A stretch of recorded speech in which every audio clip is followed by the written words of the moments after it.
Assalamualaikum warahmatullahi wabarakatuh. Kaifa hadakum? Kaifa asbahtum? Kaifa amsaitum?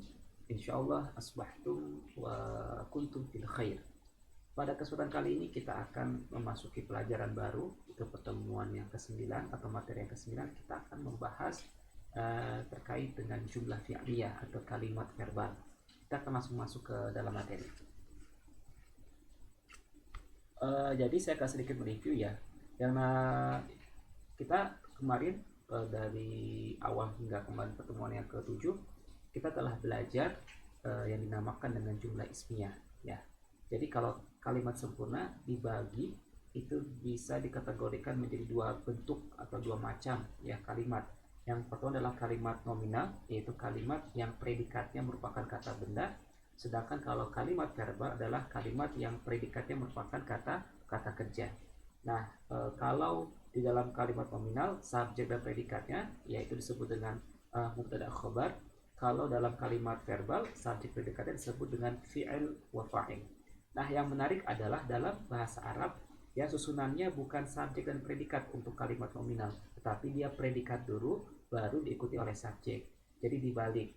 Nah, jadi ciri khas dari kalimat nominal dalam bahasa Arab adalah yang disebutkan adalah pekerjaannya dulu atau kata kerjanya dulu baru diikuti oleh fa'il atau pelaku sebagai subjek dari sebuah kalimat verbal.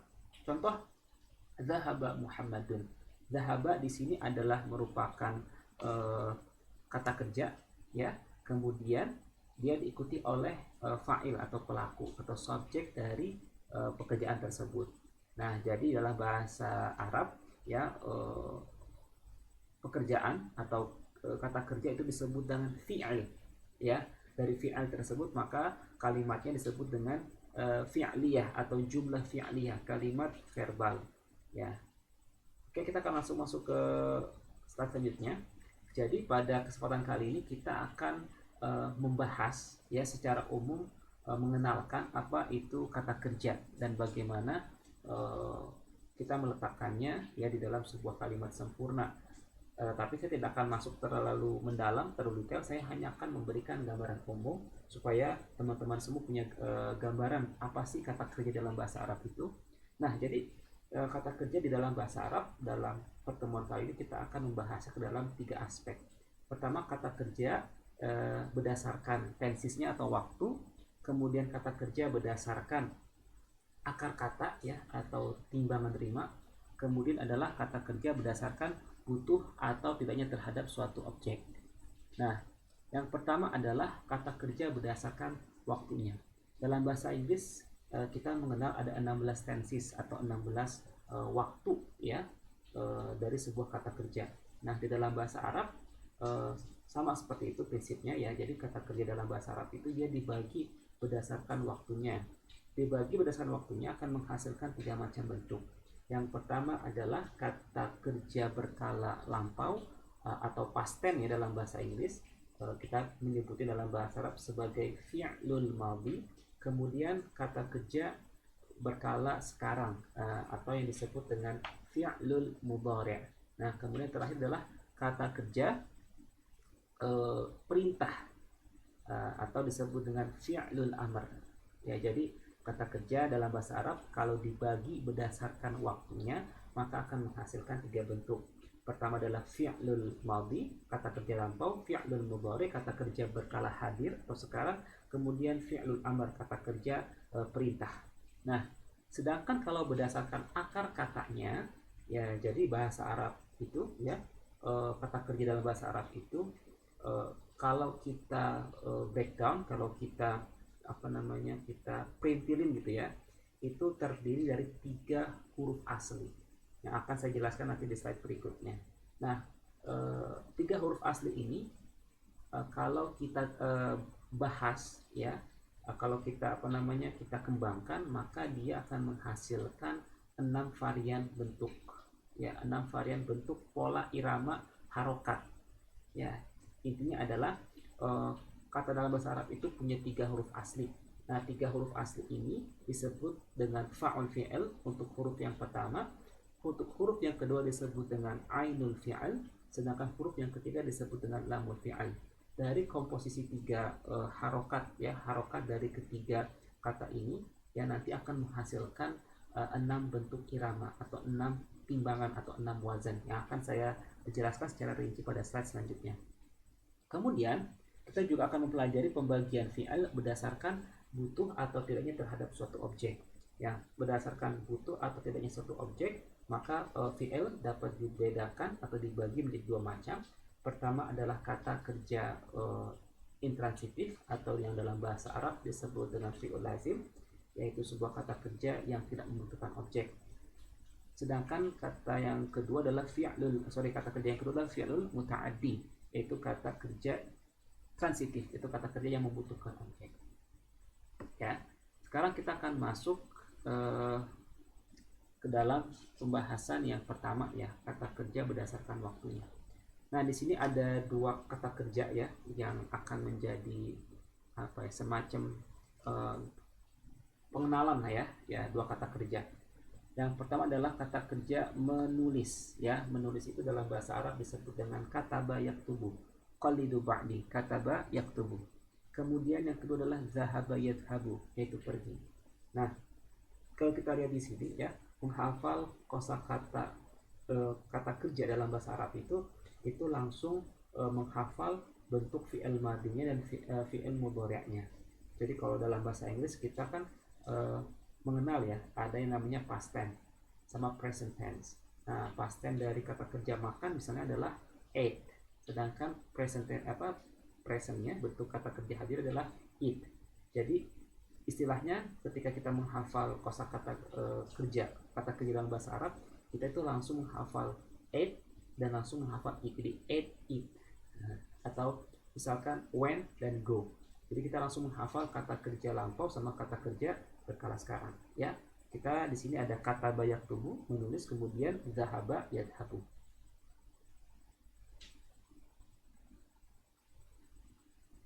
Nah, sebelum saya masuk ke dalam pembahasan fi'il madhi, fi'il mudhari sama fi'il amr ya, secara general, di sini yang perlu kita tekankan adalah bahwasanya kata kerja atau jumlah fi'ilnya itu adalah kalimat yang predikatnya adalah kata kerja. Nah, hal yang menarik adalah bahwasanya kata kerja di dalam bahasa Arab itu secara intrinsik atau inherent sudah mengandung pelaku di dalamnya. Untuk memberikan pemahaman yang jelas, kita akan membandingkan dengan bahasa Indonesia. Nah, dalam bahasa Indonesia ya, kata dia pergi adalah kalimat verbal ya, di mana subjeknya adalah dia dan predikatnya adalah kata kerja pergi. Berdasarkan itu, struktur kalimat verba bahasa Indonesia meniscayakan dia sebagai pelaku terpisah dari kata kerja, yaitu pergi sebagai predikatnya. Kalau dalam bahasa Indonesia, misalkan ya, sebuah kalimat verbal dia pergi, ya di situ dia atau subjek atau pelaku dari kata kerja pergi ini itu berbentuk atau bentuknya terpisah, ya. Jadi dia dan pergi itu dia terpisah, dua kata yang berbeda. Nah, sedangkan di dalam bahasa Arab kalimat verbal dia pergi itu diterjemahkan cukup dengan kata yadhabu. Jadi di dalam kata yadhabu itu ya, itu sudah mengandung subjek secara otomatis atau secara inherent. Jadi sudah tertanam ya, atau sudah mengandung secara otomatis pelaku di dalam sebuah kata yadhabu. Nah, dari mana kita tahunya bahwasanya pelakunya itu adalah orang ketiga tunggal ya, laki-laki yadhabu itu adalah artinya dia pergi. Nah, dari mana kita tahu kok kata kerja yadhabu ini itu pelakunya adalah orang ketiga tunggal laki-laki atau dia? Nah, itu diketahui dengan kita melihat huruf pertama dari kata kerja tersebut. Dari kata yadhabu kita melihat ada huruf ya di situ. Nah, kata ya ini merupakan prefix atau awalan ya. Jadi nanti setiap kata kerja dia akan berubah awalannya ya, berubah awalan atau berubah akhirannya sesuai dengan apakah dia fi'il madhi, apakah dia fi'il mudhari. Dalam konteks fi'il mudhari atau kata kerja hadir dalam hal ini maka ketika nanti kita akan mengekspresikan ya kata kerja untuk orang pertama, untuk orang kedua, maka awalannya ya atau prefiksnya itu dia akan berubah sesuai dengan pelakunya. Nah, disinilah salah satu karakteristik unik ya dari kata kerja dalam bahasa Arab, di mana sebuah kata kerja secara otomatis dia akan menunjukkan pelakunya. Maka setiap kata kerja dalam bahasa Arab itu akan berubah-berubah, akan sangat bervariasi sesuai dengan perilakunya. Oke ya. Kemudian sekarang kita akan langsung masuk ya ke tadi pembagian kata kerja berdasarkan waktunya. Nah, berdasarkan waktunya tadi kita sudah mengenalkan ya, ada yang disebut dengan fi'il madhi, itu kata kerja lampau, kemudian fi'il mudhari itu kata kerja berkala sekarang, nah kemudian fi'il amr atau kata kerja perintah. Nah, ya kalau di sini mohon maaf, ini uktubnya dia kepotong ya. Jadi contohnya adalah kataba yaktubu, uktub ya, kataba yaktubu uktub. Kataba dalam hal ini ya, ini merupakan kata kerja berkala lampau atau fi'il madhi. Yaktubu merupakan kata kerja berkala hadir atau fi'il mudhari. Kemudian di sini mohon maaf potong uktub. Uktub itu merupakan fi'il amr atau kata kerja perintah. Nah, jadi saya mengulang sekali lagi ya. Jadi pelaku atau subjek di dalam bahasa Arab ya ditentukan bentuk akhir atau sufiksnya. Nah, kalau kita lihat dalam konteks fi'il amr, fi'il madhi ya, kita akan menemukan bahwasanya ya untuk meletakkan pelaku ya, untuk menunjukkan pelaku dari sebuah pekerjaan, baik dari fi'il madhi kata kerja berkala lampau ataupun fi'il mudhari kata kerja berkala sekarang, maka kita akan ya memberikan awalan atau memberikan akhiran untuk menunjukkan identitas pelaku dari pekerjaan tersebut. Nah, oleh karena itu konsekuensinya adalah bahwa kata kerja dalam bahasa Arab akan selalu bervariasi sesuai dengan domirnya atau kata ganti orangnya. Nah, hal ini ya berbeda dengan bahasa Indonesia ya, di mana sebuah kata kerja itu dia bersifat tetap meskipun pelakunya yaitu berubah berganti-ganti ya. Contoh misalkan kata kerja makan. Kata kerja makan ketika dia disandingkan dengan dia sebagai pelaku, maka kata kerja tidak akan berubah. Contoh lain misalkan kamu makan. Kamu makan, dalam hal ini kata makan itu tidak berubah bentuknya. Dia tetap bentuknya makan. Ya, tidak ada penambahan kata atau perubahan kata di dalam kata makan. Sedangkan dalam bahasa Arab, kamu makan, saya makan, dia makan, maka kata kerja itu berubah. Mengapa? Karena sekali lagi di dalam sebuah kata kerja di dalam bahasa Arab itu dia sudah mengandung pelakunya, dia sudah menunjukkan secara khusus pelakunya. Contoh misalkan ya, di sini saya menggunakan fi'il mudhari ya, atau kata kerja berkala sekarang. Yang pertama adalah tadhabu. Nah, dengan yang kedua adalah yadhabu. Tadhabu dan yadhabu ini merupakan sama-sama bentuk kata kerja fi'il mudhari untuk pergi. Tetapi kalau kita lihat antara tadhabu dengan yadhabu itu berbeda awalan atau imbuhan awal. Imbuhan awal ini kita sebut dengan prefix ya. Jadi prefix untuk kamu pergi dan prefix untuk dia pergi itu berbeda. Dia pergi menggunakan prefix huruf ya, sedangkan kamu pergi menggunakan prefix huruf ta. Nah, dari perbedaan penggunaan prefix ini itu bisa menunjukkan perbedaan identitas siapa pelaku dari pekerjaan tersebut.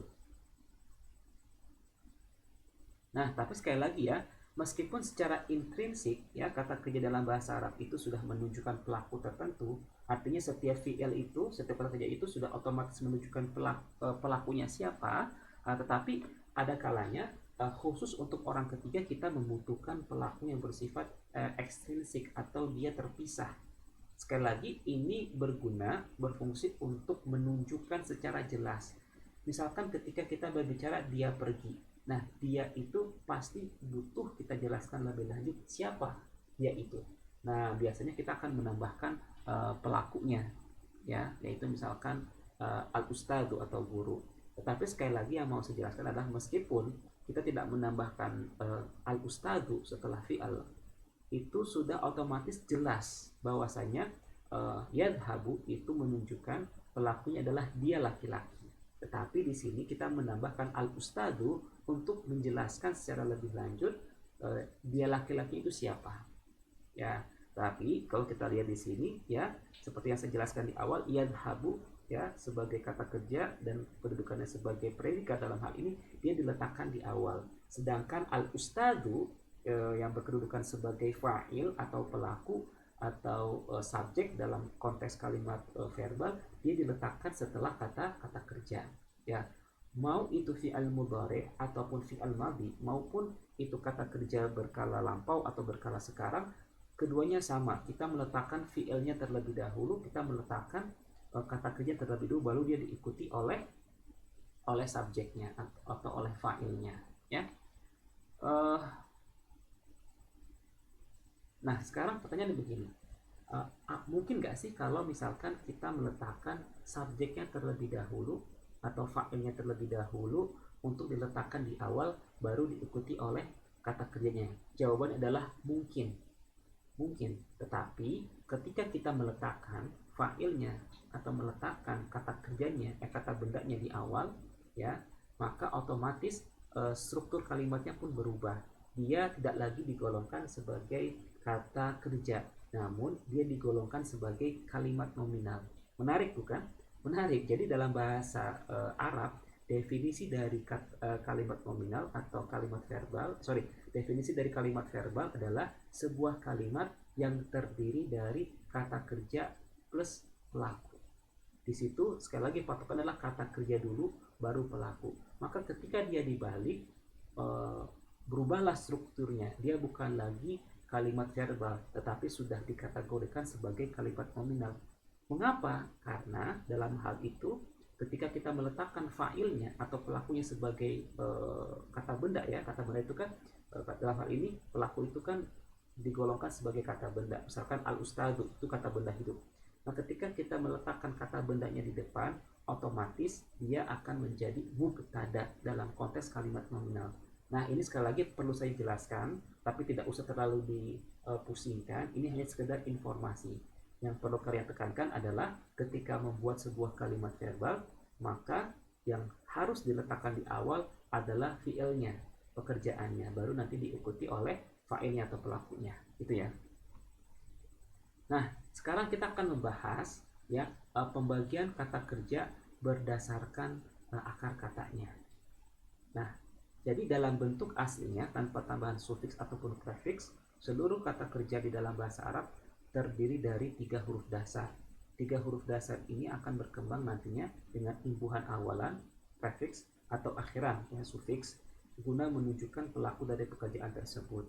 Nah, 3 huruf asli tersebut dapat dilihat pada bentuk fi'il madhi untuk orang ketiga tunggal. Contoh, kataba yaktubu, ya. Ya, saya akan sedikit ini, ya, kataba yaktubu. Nah, kataba yaktubu.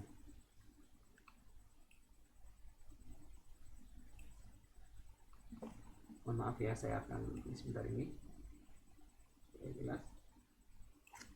Oke. Nah, ya. Kalau kita lihat di sini, ya, ada kata katabah, ya, katabah. Nah, katabah adalah fi'il madhi untuk orang ketiga tunggal laki-laki atau dia laki-laki. Jadi ketika kita menghafalkan sebuah kata kerja dalam bahasa Arab, contoh tadi, ya, kata bayak tubuh, itu secara default atau pengaturan awal, bentuk awalnya adalah untuk orang ketiga tunggal laki-laki. Nah, jadi ketika kita menghafal seluruh kosakata kata kerja dalam bahasa Arab, itu defaultnya itu langsung mengacu kepada dia laki-laki, baik untuk fi'il madhinya maupun fi'il mudhari'nya.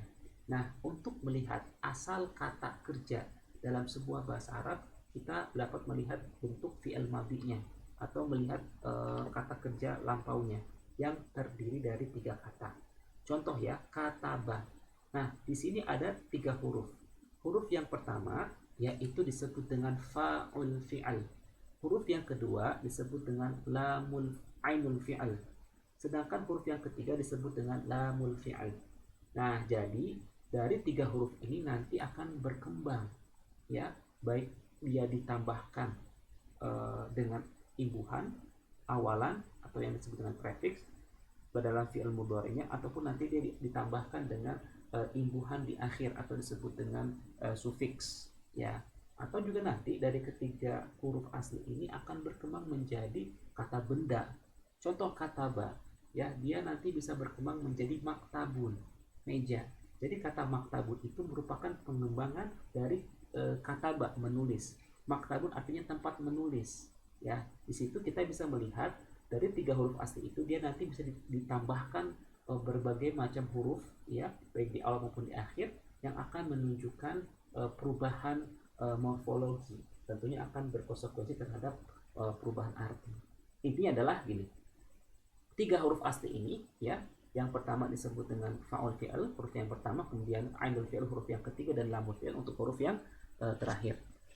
Nah, dari ketiga bentuk huruf tadi ya, kita ketika dikembangkan ya, kalau kita menganalisa berdasarkan tiga huruf asli ini, seluruh kata kerja dalam bahasa Arab itu nanti dia akan berbentuk 6 irama ya. Jadi nanti jangan sampai bingung, kok ada kata kerja yang harokatnya itu beda-beda antara ainul fi'al, fa'ul fi'alnya, ainul fi'alnya, lamul fi'alnya. Ada kata kerja yang ainul fi'alnya ya, ini namanya ainul fi'al, itu harokatnya kasroh. Tetapi nanti kita juga bisa melihat ada kata kerja yang ainul fi'alnya harokatnya fathah ya. Atau juga nanti kita bisa melihat ada ainul fi'al yang harokatnya dhammah. Nah, jadi dari tiga huruf asli ini ya, itu nanti akan menghasilkan 6 bentuk irama. Apa sih maksudnya irama ya? Contoh ya, kita kalau melihat ainul fi'al atau huruf kedua dari fi'il madinya, ini harokatnya adalah kasroh.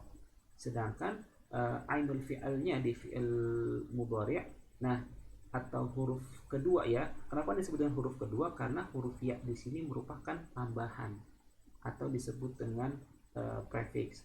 Nah, tapi untuk memudahkan saya akan bilang ini huruf ketiga lah ya. Jadi huruf ketiga, huruf ketiga di fi'il mudhari'nya itu harokatnya a. Ya, ini dapat digolongkan sebagai irama i dan a, atau dalam wazan timbangan fa'ila yaf'alu. Ya. Kalau yang kedua ini timbangan adalah i dan i. Ya, jadi huruf keduanya ainul fi'alnya, ainul fi'al dari fi'il madinya, huruf kedua dari fi'il madinya harokatnya i. Sedangkan huruf ketiga dari fi'il mudhari harokatnya i atau konsonan i. Maka ini disebut dengan irama i. Kalau yang bawahnya itu uu, ba'uda yab'udu. Kalau ini iramanya au, kataba yaktubu.